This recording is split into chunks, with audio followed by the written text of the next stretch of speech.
Mes frères, regardez comme un sujet de joie complète. Mes frères, regardez comme un sujet de joie complète. Donc, c'est pas partiel, c'est pas aux trois quarts. Il dit c'est complet. Donc, la joie là, doit être complète. Donc, c'est full. Les diverses épreuves auxquelles vous pouvez être exposés. Reviens.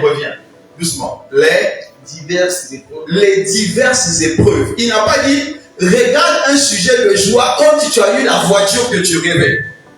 Il n'a pas dit, regarde un sujet de joie quand tu auras le mariage que tu pensais.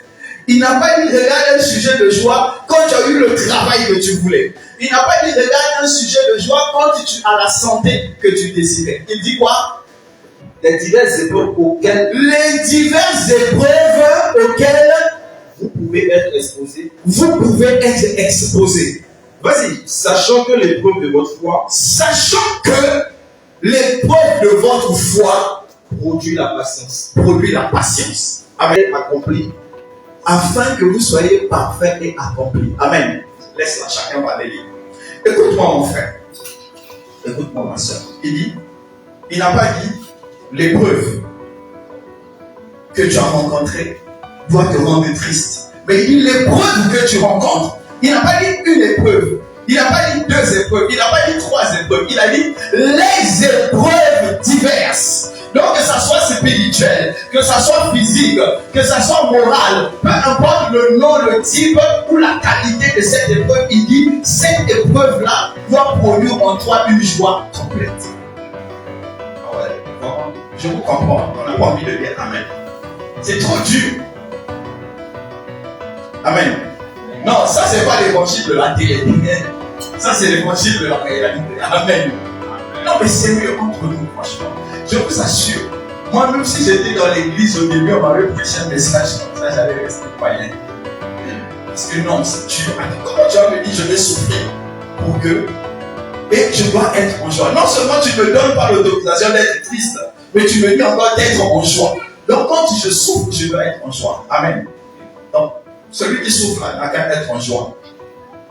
C'est pas moi, c'est la Bible. Ou bien tu lis parfaitement. Amen. Vous savez, l'épreuve ou les épreuves que nous avons rencontrées ne sont pas destinées à nous, mais c'est destiné à notre foi. Amen. Un amen fatigué. Amen. Écoutez, chaque épreuve que Dieu va nous donner, ça sera pour nourrir notre foi. L'épreuve que tu rencontres, l'épreuve que tu avais rencontrée, l'épreuve que tu rencontreras sera pour ta foi. Que l'épreuve de ta foi va produire quelque chose. Donc l'épreuve qui descend sur toi là, et l'emmener chez lui. Et où ce qu'il devait être, il a commencé à habiter dans la maison de son beau-père. Neveu du roi, qui se lavait dans le miel, qui avait toutes les attentions. Un jour, il s'est retrouvé en train de dormir avec les vaches. Amen. Est-ce que vous imaginez ça? Ok. Nous allons encore regarder. Nous avons David. David, il y avait une chanson populaire à son époque. Saul tue 1000, David tue 10 000. C'était la gloire. David est allé faire le fou à Gath, chez Kish, le roi Kish. Il faisait le fou. Vous pouvez regarder ça dans Samuel. Il est allé faire le fou parce que Samuel le suivait. La déchéance. Saul le suivait. Saul voulait le tuer parce que Saul savait qu'il allait hériter le royaume de Saul voulait le tuer. Vous imaginez un grand guerrier, ce qu'à notre époque on va dire un général. Et vous imaginez le général au Togo en train de faire le fou. La déchéance. Il dit, est-ce que vous croyez que quand Moïse s'était retrouvé dans la situation où il était obligé d'habiter chez son beau-père, devenu lui qui portait de la soie, devait porter de la laine grotesque et derrière les moutons. Est-ce que vous croyez qu'il a pensé que c'était un sujet de joie? Est-ce que vous croyez que David, qui avait fait tomber ses amis de grands guerriers et qui était obligé de faire le fou quelque part, pensait que c'est un sujet de joie?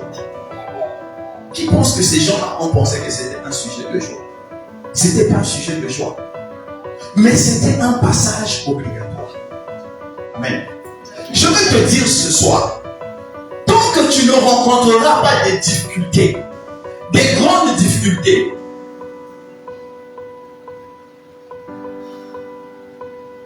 des difficultés qui vont te faire demander si Dieu existe, ça veut dire que ta vie va aller en haut. Amen.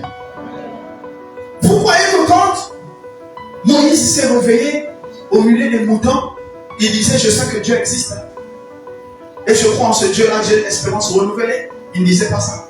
Il se disait: bon, finalement, moi, ma vie est gâchée, je ne peux plus repartir en Égypte. Vous croyez que quand David marchait, il faisait semblant de faire le fou, il s'est retrouvé seul au milieu, il est devenu chef de brigand. Vous pensez qu'il était heureux? Il voyait la couronne? Non, il ne voyait pas la couronne.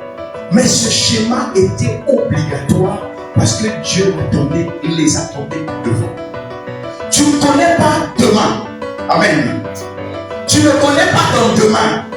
Mais ce que tu connais, c'est ton aujourd'hui. Et ton aujourd'hui que tu es en train de vivre là, Dieu est en train de te façonner pour le demain que tu ne connais pas. Amen. Il avait tout compris l'épreuve de la foi. Mon frère, ma soeur, l'épreuve de la foi te pose juste une question. Amen. Amen. Amen. Amen. Amen. L'épreuve de la foi te pose juste une question. Et cette question est celle-ci. Est-ce que tu resteras fidèle à Dieu, quelles que soient les situations?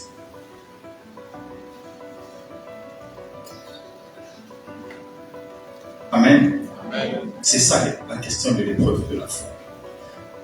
Chaque épreuve où Dieu va te mettre te posera cette question. Est-ce que tu resteras fidèle quelle que soit la situation? Le premier exemple que j'ai pris, celui de Moïse. Moïse est resté Moïse, prince d'Égypte. David est resté le roi de Dieu.